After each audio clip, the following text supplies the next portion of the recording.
Bismillahirrahmanirrahim. Assalamu alaikum, my dear students. How are you all? Hope you all are fine and safe at home. Today we will start our new topic of biology, and it is topic of chapter 1, which is introduction to biology, and our topic is about cellular organization. Now first we will discuss about what is cell. Cell, it is the basic structural, functional and biological unit of all known organisms. A cell is the smallest unit of life. Cells are often called the building blocks of life. Now what is the cell? It is the basic structural and functional unit of all living organisms, and it is derived from a Latin word which means cella, and its meaning a small room. In room everything is present just like the cell. Now in cell everything is present. For example, each organelle is present and each organelle having its own function. Now cells having further organizations. Now it is a cross section of an animal cell. Now you can see in this diagram that here animal cell is present, and in this cell membrane, lysosome, all these are organelles, they are present in between the cell. Now each organelle having its own function. For example, cell membrane, it protects the cell from the external environment. Here exchange of materials will take place. Centrosome, cytoplasm, it is the liquid part of the cell. Rough endoplasmic reticulum, it is responsible for the production of lipids. Ribosomes, they are responsible for the production of proteins. Golgi bodies, they help in the secretion. Mitochondria, it is a powerhouse of the cell. Vacuole, it helps in digestion of the cell material. Now each and every organelle having its own function. Now plant cell. Now in plant cell, here also different organelles are present like cell wall, cell membrane, endoplasmic reticulum, ribosomes, nucleus, nucleolus, vacuole, cytoplasm, Golgi apparatus, Golgi vesicles, mitochondria, chloroplast, etc. So all these organelles are present in between the plant cell. Now what is cellular organization? Cellular organization, all organisms, they are made up of either one means unicellular or many cells, multicellular. Moreover, there are certain organisms which are unicellular but they live in groups and make colonies. This is called colonial form of organisms. So by definition we can say that cellular organization is the component that make up the cell and how they are arranged inside it.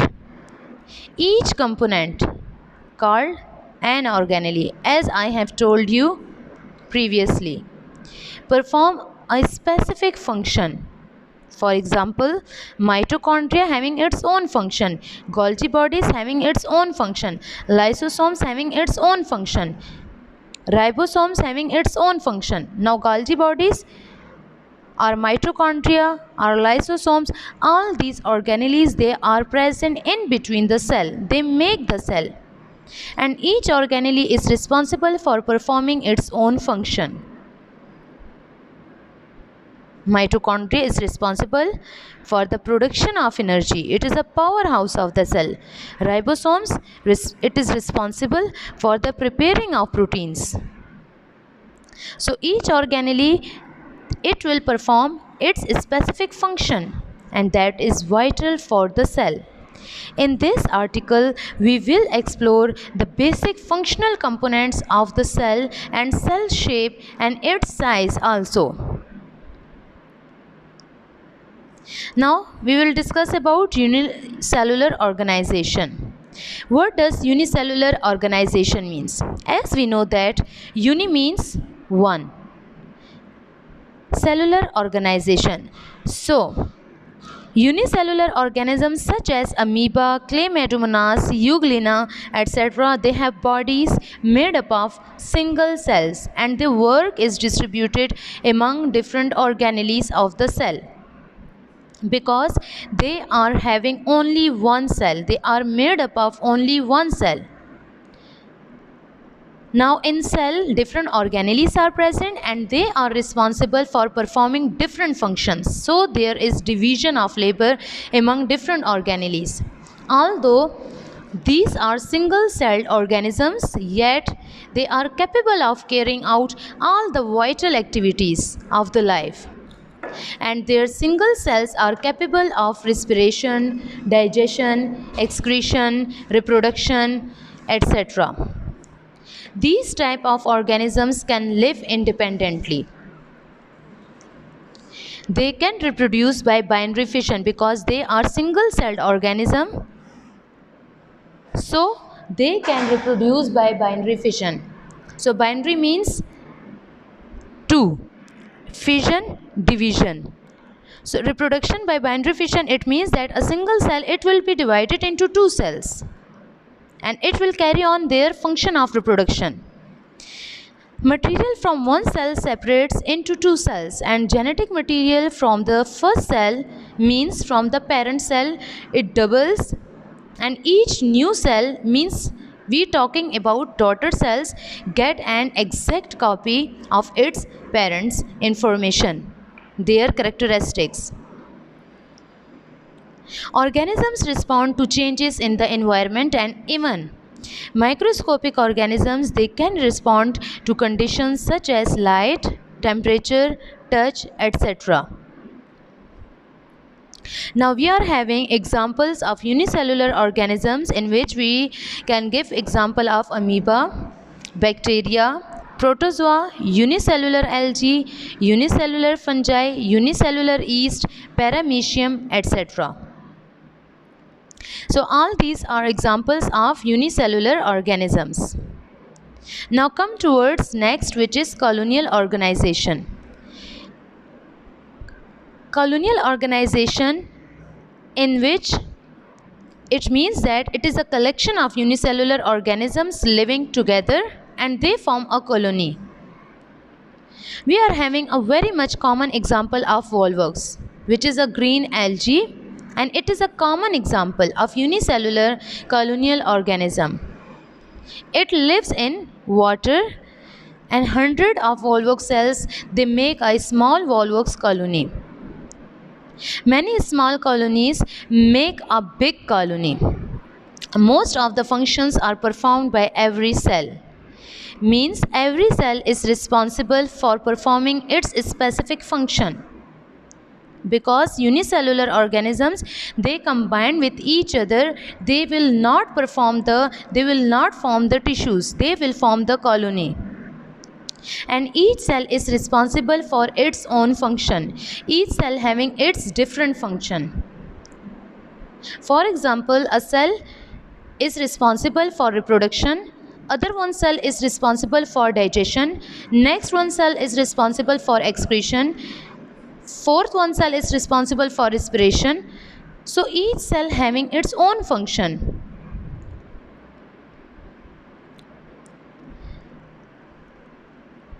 Now, however, we can say that an individual volvox cells cannot live independently, as the cells of colony are dependent on each other. Because they are dependent on each other, they cannot do a single work without each other. For example, there are cells which are specialized for mobility, while other cells, they are responsible for the reproduction, other cells, they are responsible for the excretion. So therefore the division is above the cellular level, and this is a trend towards more complex division of labor in multicellular organisms.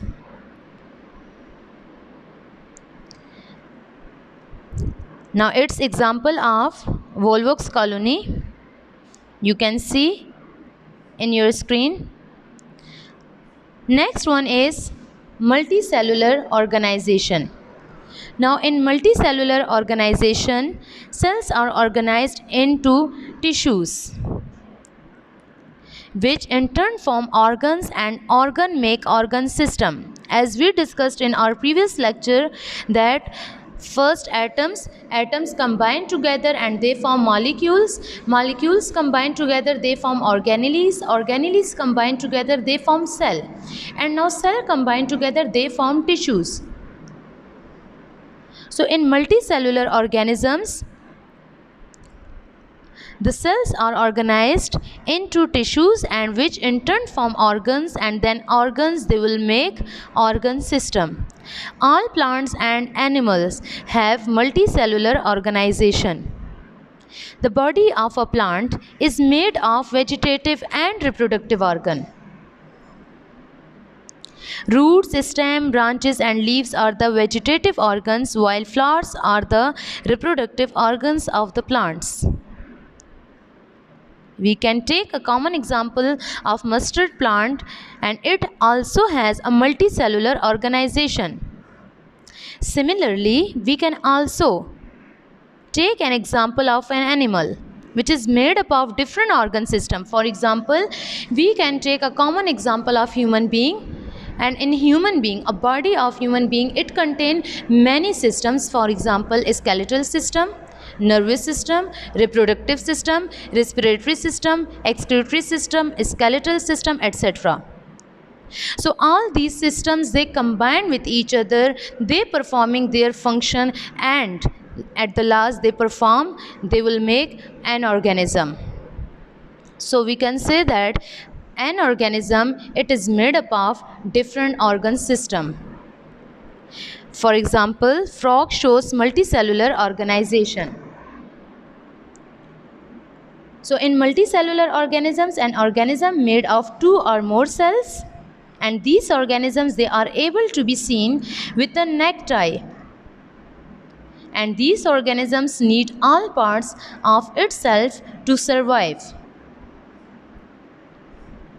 Living things that are made up of more than one cell, we call them multicellular organisms, and multicellular organisms can be made of 2 or trillion of cells. And we are also made up of around 37 trillion of cells. However, cells in multicellular organisms can differ depending on their function. Different cells, they are present inside our body.